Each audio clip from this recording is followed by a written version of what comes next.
Hi, everyone, and welcome again to another episode of the Layoff Legends podcast, where we come together to listen to layoff stories with the goal of finding inspiration, encouragement, and guidance for the laid off tech community and beyond.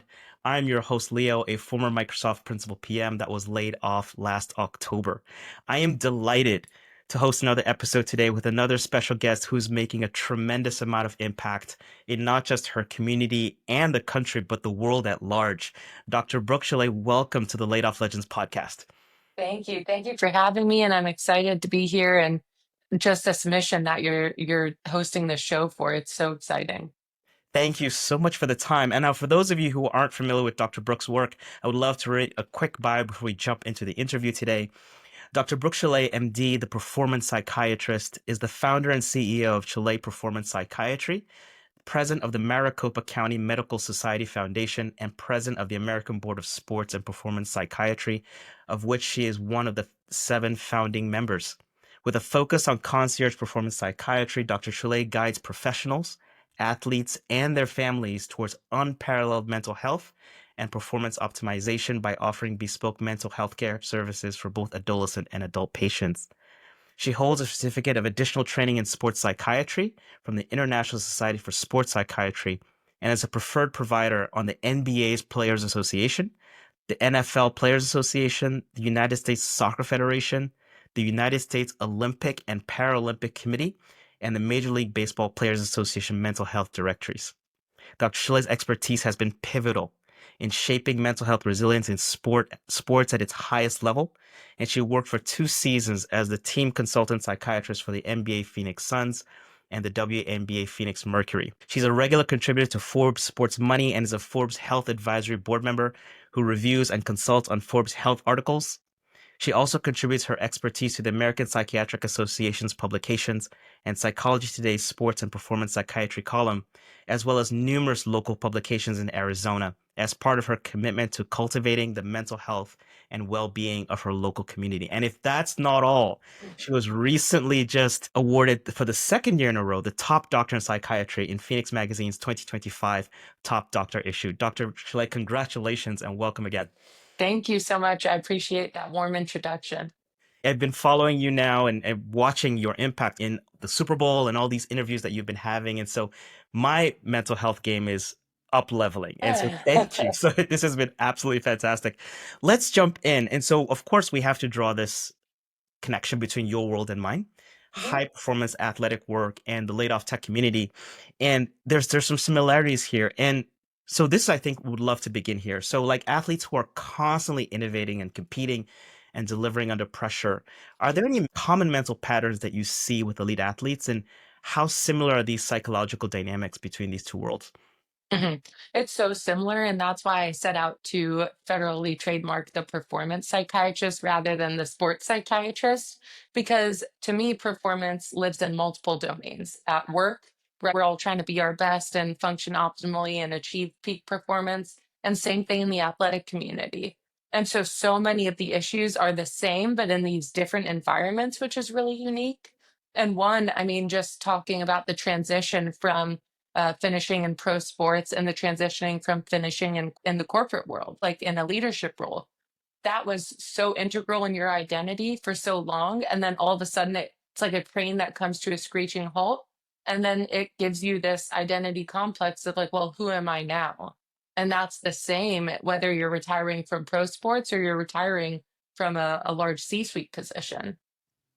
I find this as athletes have to go from team to team or injury or being able to deal with a lot of these changes, they have to have this level of change and ability to adapt. And so, are there lessons in recovery when it comes to how people go from event to event and change to change when it comes to career disruptions like layoffs? I think prioritizing rest and everything that comes with rest is of the utmost importance because there was a study that showed that for people that got under 8 hours of sleep per night, those athletes were at a 65% increased risk of physical injury. So you have to wonder how that translates in the business world. If you're not getting optimal sleep and resting your cognitive brain like as much as you need to, are you in turn performing at your optimal peak performance? So I think that the rest and recovery component is essential because whether you're a business person or an athlete, a lot of times people think if I just practice 1 hour longer, I just return emails for an hour longer, I will be more successful. And it's coming to that realization and shifting that mindset to realizing, no, that does not, more work does not translate to increased success. More work can actually hamper your success, whether it's on a field or in a boardroom. So that is something I really harp on with my patients is, are you achieving optimal rest and recovery? That's really powerful. A lot of this work, we don't really turn it off. And I think this is the culture of our community where you're always connected on your phone, you are always on call, or you're really on demand. And for a lot of folks, they actually have to be told, hey, you've got to turn this off. Yeah. And so that is a really good reminder. Now, as we look at this community where the turn off has actually been forced on you. Hey, we have to lay you off. You have to now look for something else. And there is a forced adaptation there. But at the same time, they have to maintain the health practice of a high performance professional. I'm Mhm. curious for some of your clients and patients who've had this forced recovery, this forced rest time, how have they maintained that rest and recovery and that routine that's so critical to high performance? Yeah, that was the word I was thinking about is routine, consistency, and discipline. So that's why it's so important to have a routine other than just working. Because imagine if every day you woke up at 6 a.m. and by 6:15 you're at your desk, you don't leave your desk until 5:30 p.m. and then you go have dinner with your family and that's it. And now you get laid off.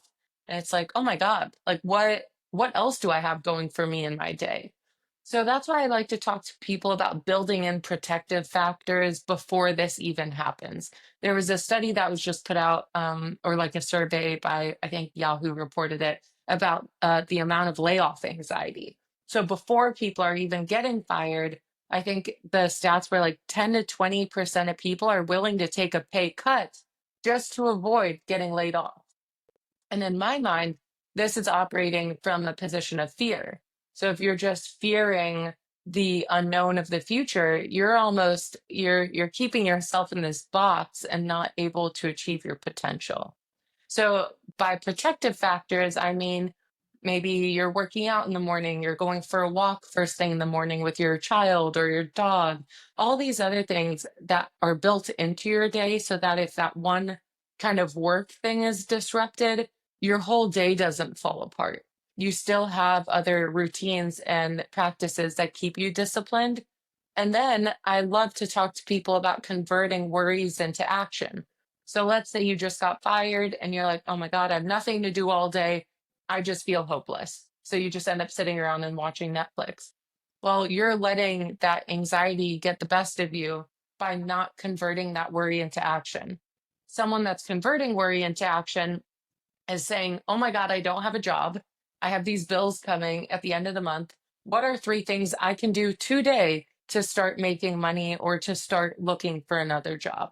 So that's really the difference in that fork in the road is, are you the person that's going to take that defeat and not be resilient and just lay down and feel sad for yourself? Or are you that person that's like, heck no, I'm not letting this happen to me. I am going to convert this worry into action and figure out by the end of the day a plan.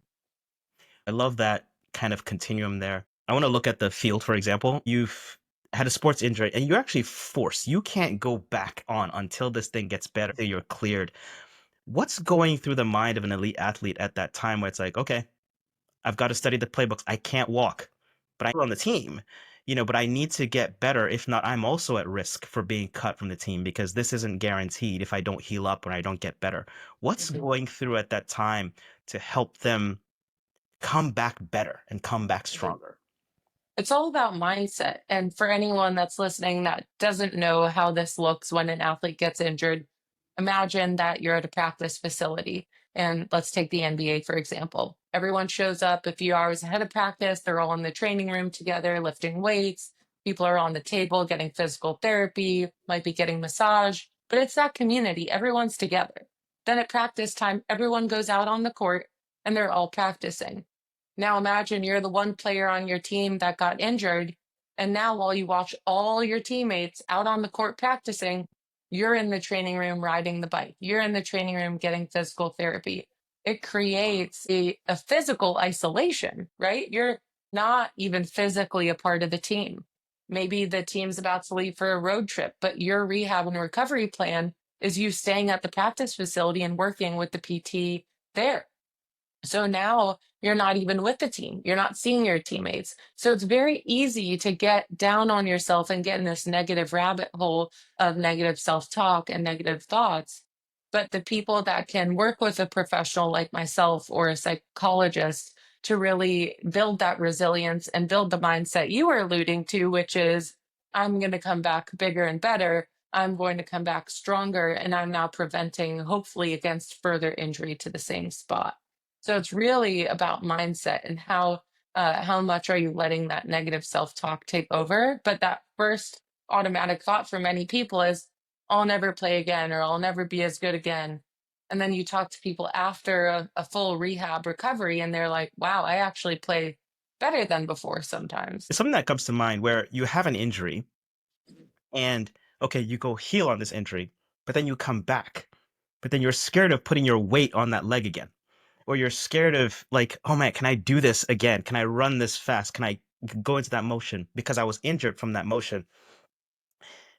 I think it's the same thing. As I've been talking with more folks as I've been interviewing, a lot of folks are facing this sense of a loss of confidence. I used to do this thing, but I was laid off.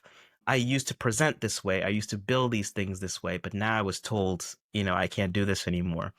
Could you walk us through that process of rebuilding their confidence, being able to put more weight on that leg again, being able to pivot in that move that you broke your ankle again? How do you come back with a sense of confidence that yes, you've healed and you're coming back better, stronger, faster? It definitely takes intention. And a lot of times, the number one psychological factor there in that rehab and recovery process is fear of re-injury. And so, just like there's physical steps that people need to go through before they can return to play, I'm a huge advocate for developing a psychological return to play protocol. And there's different confidence recovery intervals or scales that you can administer to monitor and track objectively what someone's confidence level is. And so that is something that a lot of athletic trainers or physical therapists face, is that player that had the busted knee and now they're through their rehab, but they're like, oh, I don't know if I'm ready to return because my knee's still hurting. But physically on exam, there's nothing that indicates that they can't go back to play. But you could argue it's that psychological component of that fear of re-injury. So it's a really challenging time for people, and it really takes developing intentional resilience and confidence and what I like to call grit.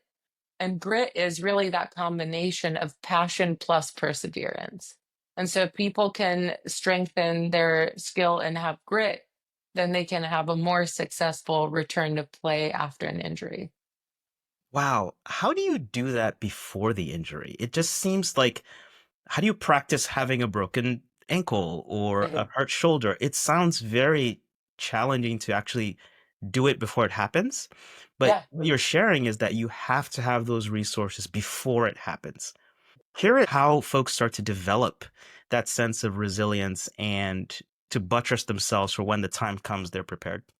That's a good question. And I think it has a lot to identity. When people see their identity as a basketball player or a football player, and then they get that season ending injury, their whole identity, right? If you imagine I give the analogy to my patients of, if you imagine 8 slices of a pie, and your identity is created by that pie composition, and all 8 of those pieces is you as a basketball player. That's my identity. I'm a basketball player. Hmm. And then you get injured and you're out for the season. Well, now your whole identity is shattered and you're more at risk of developing anxiety and depression. But if you have these other interests or hobbies or parts of your identity, maybe you're running a foundation, you have a side business, you have these different things, you have a family that start to take up other pieces of that pie, and now you get injured. Those are protective factors and protective slices to helping you more successfully work through that injury. And so you're talking about intentionally cultivating other pieces of the pie? Mhm. so that when this one slice falls off, there's a little bit of a Yeah, coverage there so that you could actually come back. exactly. Oh, can we talk a little bit about attitude? And this one's interesting. You talk a little about Mhm. mindset. I'm watching a series on Netflix called Courts of Gold. It's following Yeah, the cortical. Yeah. incredible story, the US basketball team as they go Mhm. towards the Olympics. And I'm on episode 2, so it won't spoil it for anybody. But it's really interesting. I'm curious as we've looked at some of these young players and how their motivation and passion Mhm. has fueled them through their development process. And I look at some of those who said, yes, I can make it to the NBA. Yes, I can make it to the Olympic team. And they really came in with the spirit of competitiveness, of I'm not going to give upness. Mhm. They came in saying, I'm here to win. I'm curious, that fierce competitiveness, whether it's revenge, desire, Mhm. defiance, is there a similarity here that we can look at in the field of sports and say, okay, great, I've been doing this thing. I was cut from the team, but now I need to come back better, faster, stronger. Yeah, I almost think of what you're describing as a form of visualization, right? And there have been different studies that kind of looked at a group of people who actually practiced X number of free throws a day and those who visualized X number of free throws a day. And the results were actually pretty similar between the two because your brain has a hard time telling the difference. So for a lot of people, and what you're describing is they're saying like, I'm here to win. I will win the US Olympics. I am visualizing that I will achieve that. And I interviewed the Grammy nominated singer Mike Posner a long time ago, who's a performer of his own in terms of stage performance. And I asked him what he does to prepare before every concert. And he says, I absolutely visualize every step of my performance before I even step on the stage for my rehearsal. Wow. So he describes that as like I imagine walking up the steps, walking towards the microphone stand, what it feels like to pick up the microphone, what it feels like to start singing my first song. And every single step is so slowly processed in a mental rehearsal and visualizing this going successfully that he's able to achieve incredible results. So I think it's the same for a lot of these athletes who have learned the power of visualization. I mean, LeBron's talked about it before, different basketball players, but it's so powerful. Those that can really envision themselves stepping out onto the court and performing successfully, just like for people that I work with that have to give business presentations, and maybe they absolutely hate public speaking. But if you can visualize yourself through all the steps and doing it successfully and walking off that stage being like, I nailed it actually helps decrease that anxiety just by mentally rehearsing. So I think a lot of what you were describing in your question kind of just reminds me of, mental rehearsal and visualization, but said in a different way. It sounds like there's an individual role to play in that kind of overall recovery and rebound, if you will.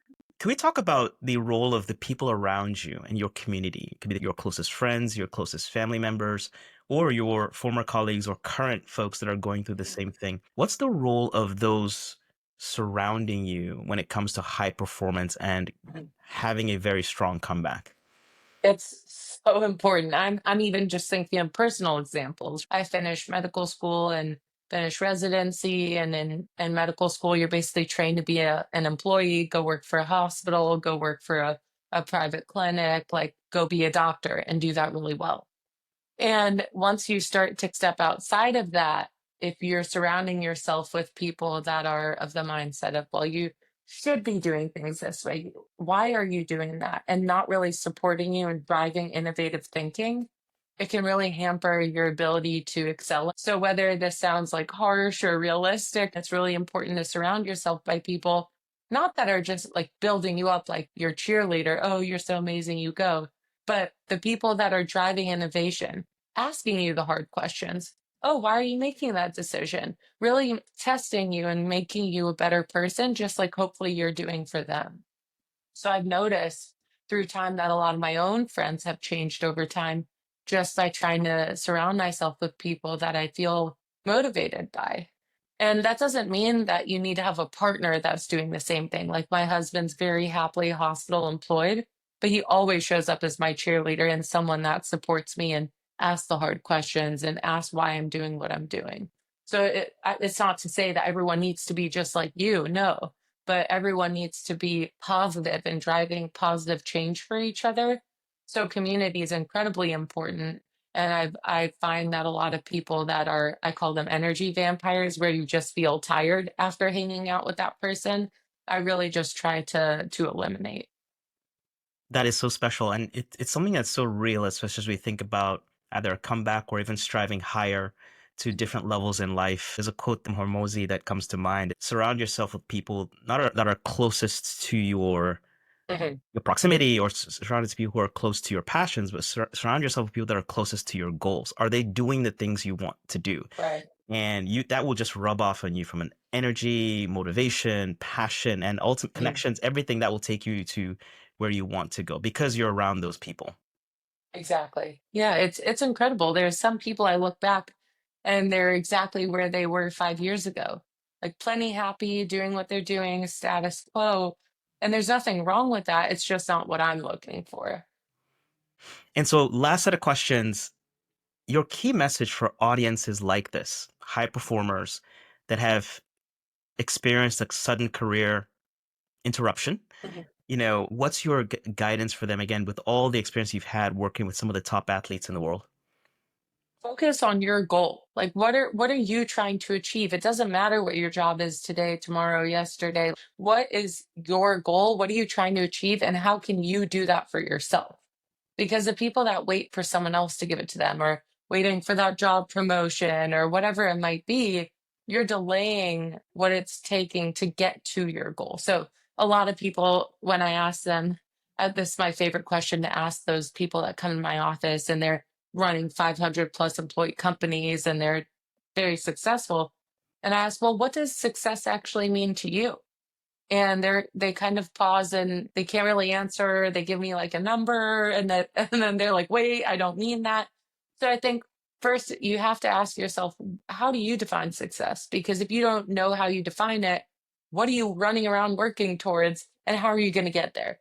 So I'm a big fan of defining a goal and then breaking it up into small kind of achievable milestones rather than just the person that's like, "I'm going to lose weight this year." Well, what does that mean to you?